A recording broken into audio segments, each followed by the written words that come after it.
Greetings again, students. Let's finish up our lesson on Photoshop. And I know there's so much to Photoshop that I don't have time to show you, and won't be able to show you. But I want to maybe inform you just a little bit on some of the features and some of the tools that we can use.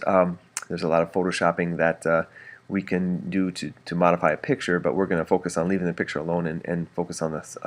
The writing or the text boxes. So I'm going to just review real quickly the text box and the layers and some of those terms that we've been using. Over here are your layers on the right hand side, and I'm going to get rid of this sentence. Remember, you're going to want to choose something for your project that is more significant, but just for the purpose of letting you know how to do this, I think it's I'm just going to create layers and just use text boxes just to write something down. So I'm going to delete this layer by clicking on it once and hitting the delete button.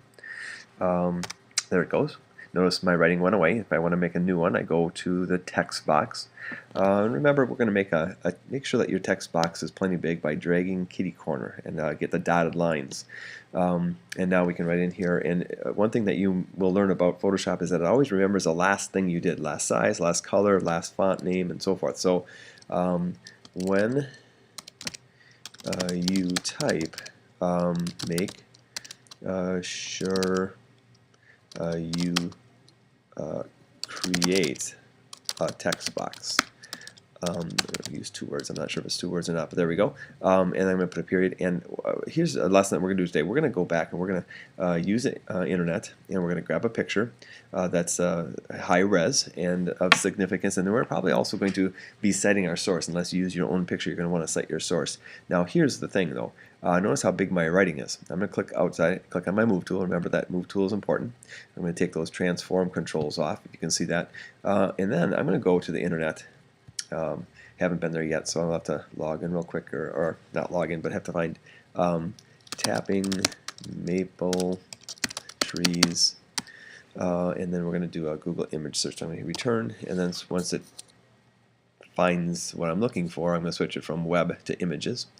And again, we did that search where we, and this is very, very important, you say that you want to do a customized search, an advanced search, and you want to use not just any size, but large. You want larger than that, 1024 by 768. Now, hopefully I can find either the one I used, or just for the purpose of this, I might just use anyone. Here it is. Okay, so I click on it once. I click on the view image. Very, very important that you don't use any of those first two images, not the thumbnail, not that second one, but use this one. Now I'm going to come up here. I'm going to grab this address, click once, copy it, and I'm going to go back to my Photoshop. And now I'm going to paste it. Now, here's the deal. I go to my text box, make my text box, but you have to still make it big, even though you eventually want to make it small, because remember, it remembers the last thing you do. So I'm going to Velcro it in, and now you go through the process of undoing everything that you've probably done for writing it. So you go to this box up here, this little tool that is called the character and paragraph panels. You probably don't need the paragraph panel, so we can put that away. But we do want to make it smaller. So remember, if you click, when you get that icon, the cursor that makes it look like a finger with two arrows, if you click and drag to the left, it's going to make it smaller. Oops, I better back off. I better double click on my layer.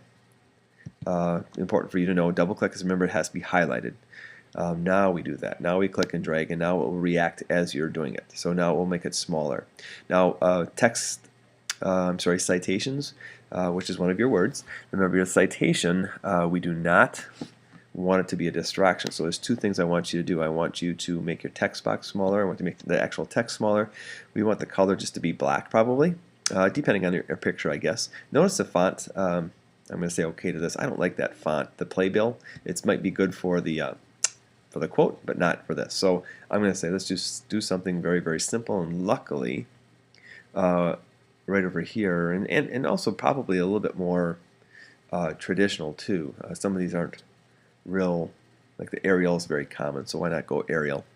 And then one other thing I want to show you, now for my picture, I don't think I should do this. I'm going to go to my move tool, is I don't think I should make it transparent, but some of you may have a picture where it's not such a busy background, and you may want to make it transparent. So what you would do is you go to make sure you're on that layer, and you open up you double click, which we're going to learn today. You double click not on the T, not on the letters, but in that layer itself. Double click I'm double tapping, and here's where you, and we're going to learn about this more a little bit later, but here's where you take that opacity and you make it less than 100%. You'll notice over here that the citation gets lighter and lighter and lighter. So I'm going to hit about 59%. I'm going to hit OK.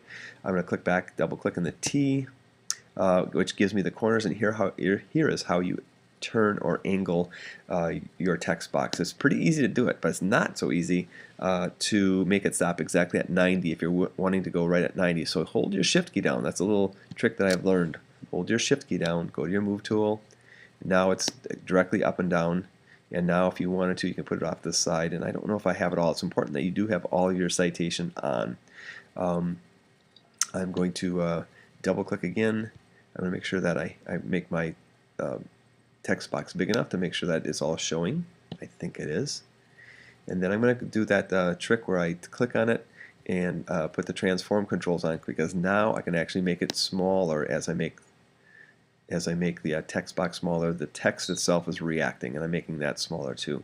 And so now I'll go to my move tool, say apply, and slide it so that it's off the side. So I can still see it, fairly light. Take those transform controls off, but it's still there, and it's not a distraction anymore. Okay, now the last thing I'm going to show you is what I call the fancy schmancy tool. It's just my term. It's not an official Photoshop term, but it's called the fancy schmancy tool, and we're going to do that by going to the layer where you have your writing, and again, don't double click on the T, don't double click in the writing itself, but double click down below, somewhere where it's just gray, the light gray. Double click.